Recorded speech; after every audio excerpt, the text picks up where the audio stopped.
తాకట్లో ఉన్న మీ బంగారాన్ని విడిపించి ఆ రోజు ఆన్లైన్ రేటుకి కొంటాం. Sharma gold company. నమస్కారం, వెల్కమ్ టు సుమన్ టీవీ. నేను గీతాంజలి. శ్రావణ మాసంలో విశేషంగా ప్రతిరోజు మనం పూజలు చేసుకుంటూ ఉన్నాం. మరీ ముఖ్యంగా చెప్పాలంటే శ్రావణ సోమవారం ఎంతో ప్రత్యేకం అంటారు. శ్రావణ మాసంలో గౌరీ అమ్మకి అలాగే లక్ష్మీ అమ్మకి ఏ విధంగా అయితే పూజ చేసుకుంటామో ఆ శివయ్య ఆరాధన కూడా ఎంతో శ్రేష్టం అని అంటారు. అయితే మొదటి శ్రావణ సోమవారం అసలు పూజా విధానం ఎలా ఉంటుంది? మరీ ముఖ్యంగా మనం నిత్యం చేసే పనుల్లో చాలా ఆటంకాలు ఎదురవుతూ ఉంటాయి. ఎందుకు అవాంతరాలు వస్తున్నాయో కూడా మనకు అర్థం కాని పరిస్థితి. వీటికి కారణాలు ఏంటి? అలాగే వీటికి ఏమైనా పరిహారం ఉంటుందా?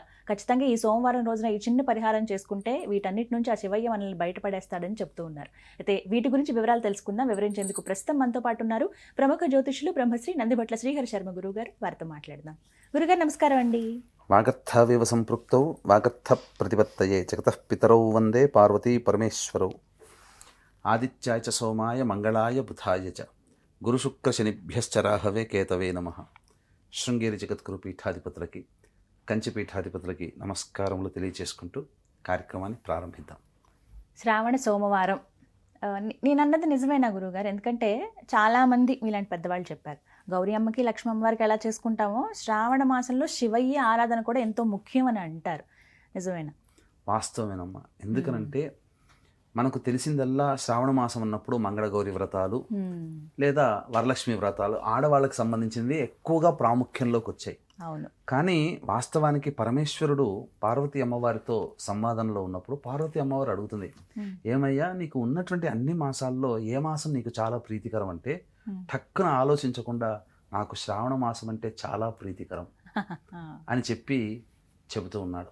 కాబట్టి మన దగ్గర తక్కువ, కానీ నార్త్ సైడ్ వాళ్ళు మాత్రం ఇంట్లో చక్కగా తీసుకుని వెళ్ళినటువంటి శుద్ధమైన జలాన్ని కావడిలో మోసుకొని వాళ్ళు ఉన్నటువంటి ఊరికి దగ్గరలో ఏదైతే సిద్ధక్షేత్రం లేదా జ్యోతిర్లింగ క్షేత్రం ఉంటుందో కావడిలో మోసుకొని వెళ్ళి కాలి నడకన వెళ్ళి ఆ స్వామిని దర్శించుకొని ఆ నీటితో అభిషేకం చేసి ఆ స్వామికి మొక్కు పెట్టుకుంటారమ్మా. నడిచి వస్తానని చెప్పి ఆ మొక్కు తీర్చడం కోసం వెళతారు. ఎందుకంటే వాళ్ళకి ఆ శివానుగ్రహం వల్ల పనులన్నీ అయిపోతున్నాయి కాబట్టి ఆ భోలే బాబా అని చెప్పి చాలా గొప్పగా చేస్తుంటారు. మరి మనం ఎలా చేసుకోవాలండి మొదటి శ్రావణ మాసం అయితే ఆ రోజు ఉన్నటువంటిది ఏంటంటే ఈ శ్రావణ మాసములో ముఖ్యంగా లక్ష్మీ అనుగ్రహం కలగడానికి అద్భుతమైన పరిహారం ఉంది. తర్వాత పనులలో ఆటంకాలు, ముఖ్యంగా చాలామంది ఎన్నో ప్రయత్నాలు చేస్తుంటారు. ఈ శ్రావణ మాసం మంచి రోజులు వస్తున్నాయి, దేవుడి అనుగ్రహం కలుగుతుందిగా అని చెప్పి ఎదురు చూసేవాళ్ళు కూడా ఉంటుంటారు. ఆ శివయ్యని ఆరాధన చెయ్యాలని చెప్పి ఆలోచన చేసుకుని ఆ శివయ్యను బాగా ఆరాధిస్తారు. కాబట్టి ఆటంకాల నివారణకి, లక్ష్మీ ప్రాప్తికి సంబంధించి ఈ శ్రావణ మాసం మొదటి వారమైనటువంటి ఈ 28వ తారీఖు రోజున, జూలై 28వ తారీఖు రోజున అద్భుతమైన పరిహారం ఒకటి ఉందమ్మా. దాన్ని తప్పకుండా చేసుకోవాలి. అందులో ముఖ్యంగా ఆ రోజు ఉన్నటువంటి నక్షత్రం అంటే ఏంటి? పుబ్బా నక్షత్రం, పూర్వ ఫల్గుని నక్షత్రం, శుద్ధ చవితి ఆ రోజున. కాబట్టి అందులో ఏంటనంటే పుబ్బా నక్షత్రంలో ఎవరు జన్మిస్తారంటే మహారాణులు జన్మిస్తారని అంటారు. మహారాణిగా జీవించగలిగే వాళ్ళు పుబ్బా నక్షత్రంలో పుడతారు. అటువంటి జాతకులు ఆడవాళ్ళు. కాబట్టి సాధారణంగా లక్ష్మీ ప్రాప్తికి అనువైనటువంటి రోజు. కాబట్టి ఆ పరమేశ్వరుణ్ణి చక్కగా విభూతితో కానీ లేదా విభూతి కలిపినటువంటి నీటితో కానీ ఆ ఈశ్వరుడి కనుక అభిషేకం జరిపించి మారేడు దళాలతో కనుక అర్చన చేసినట్లయితే ఖచ్చితంగా వాళ్ళకి లక్ష్మీ ప్రాప్తి కలుగుతుంది. వివాహం కావలసినటువంటి అబ్బాయిలకి అమ్మాయిలకి ఖచ్చితంగా వివాహం జరిగి తీరుతుంది. దాంపత్య సమస్యలు ఉన్న వాళ్ళకి తొలగిపోతాయి. ఈ శివారాధన సోమవారం రోజున చేయాలి. కాకపోతే ముందు రోజు నుంచి, ఆదివారం నుంచి కొన్ని నియమాలు పాటించాలమ్మా. అవునా గురుగారు? ఏంటండి? అంటే ఆదివారం రోజున మద్యపానము, ధూమపానము, మాంసాహారము నిషిద్ధము.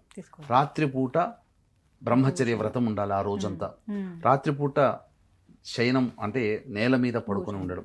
తెల్లవారి లేచి సూర్యోదయానికి ముందే లేచి కాలకృత్యాదులు తీర్చుకొని శివాలయానికి చేరుకొని నవగ్రహాల చుట్టూ శివాయ నమః అంటూ 27 ప్రదక్షిణలు చేసి తదనంతరం శివుడికి అభిషేకం, అర్చన చేసుకోవాలి. ఈ విధంగా చేసుకున్నటువంటి వాళ్ళకి ముఖ్యంగా ఆ రోజు ఉపవాసం ఉండి మళ్ళీ సాయంకాల ప్రదోషకాల సమయంలో శివునికి దర్శనం చేసుకొని చంద్రుని చూసి నమస్కారం చేసి భోజనం చేస్తే శివానుగ్రహం అతి త్వరలో కలుగుతుంది. తర్వాత దీనికి సంబంధించి పనులలో ఆటంకాలు ఎదురయ్యేటువంటి వాళ్ళని అనుకున్నాం కదా, ప్రతి పనులలో ఉద్యోగం కావచ్చు, ఏదైనా కానీ పనులలో ఆటంకాలు ఉన్నవాళ్ళు ఈరోజు ఒక గొప్పదైనటువంటి పరిహారం ఒకటి ఉందమ్మా. అయితే వీక్షించేటువంటి ప్రేక్షకులు కూడా ఈ ఆగస్టు 8వ తారీఖు రోజున వరలక్ష్మి వ్రతము, పౌర్ణమి కూడా ఉన్నది. అలాగే విష్ణు నక్షత్రం శ్రవణ నక్షత్రంలో కలిసినటువంటి అద్భుతమైనటువంటి అలభ్య పుణ్యతిథి. ఈ శ్రావణ మాసంలో ప్రతి మహిళ ఎంతో, యువతులు మహిళలు ఎంతో, పురుషులు సైతము కూడా గొప్పగా పూజాది కార్యక్రమాలు చేసుకుంటారు. కాబట్టి ఈ లక్ష్మీ అనుగ్రహం అందరికీ కలగాలి, విద్య, వివాహ, దాంపత్య, సంతాన, అనారోగ్య సమస్యల నివారణ కావాలి, ముఖ్యంగా ఆర్థిక బాధల నివారణ కావాలనే ఉద్దేశంతో షోడశ లక్ష్మీ హవనం అనేటువంటిది శ్రీ సూక్త విధానంగా జరిపించడం జరుగుతుంది. వీటితో పాటుగా మేష, మిథున, కర్కాటక, సింహ, కన్య, వృశ్చిక, ధనస్సు, కుంభమీన రాశుల్లో జన్మించిన వారికి, మొత్తం 12 రాశుల్లో జన్మించినటువంటి వారికి శని దోషము ఉన్నది కాబట్టి శని దోష నివారణ కూడా జరిపించడం జరుగుతుంది. ఈ కార్యక్రమంలో నమోదు చేసుకున్నటువంటి తామర పూసమాల మీకు అందివ్వడం జరుగుతుంది. అవకాశం ఉన్న వాళ్ళు కార్యక్రమ తదనంతరం కాంటాక్ట్ చేసి మీ గోత్రనామాలు నమోదు చేసుకోవచ్చు. సాయంత్రం 7 గంటలకు ప్రారంభమవుతుంది. 5 గంటల లోపల మీ గోత్రనామాలు నమోదు చేసుకోవచ్చు. ఇక ఆ రోజున పనులలో ఉండేటువంటి ఆటంకాల నివారణకి గణపతి వ్రతం ఆచరించాలమ్మా. దూర్వా గణపతి వ్రతం అని ఉంటుంది. ఖచ్చితంగా ఆ రోజున గణపతి దేవాలయానికి వెళ్ళి, లేదా ఇంట్లో ఉన్నటువంటి గణపతికైనా కానీ దూర్వాంకురములు అంటే గరిక, అల్లు చాలా మంది వేర్లతో సహా, కాండములతో సహా తీసుకొచ్చి పూజ చేస్తారు. అలా కాదమ్మా, దూర్వా అన్నప్పుడు ఏంటంటే గరిక అన్నప్పుడు చిగుర్లు మాత్రమే, అనగా 3 మాత్రమే ఉంటాయి కదా. ఇప్పుడు మీకు మారేడు దళానికి 3 పత్రాలు ఎలా ఉంటాయో గరికకు కూడా 3 ఉండాలి.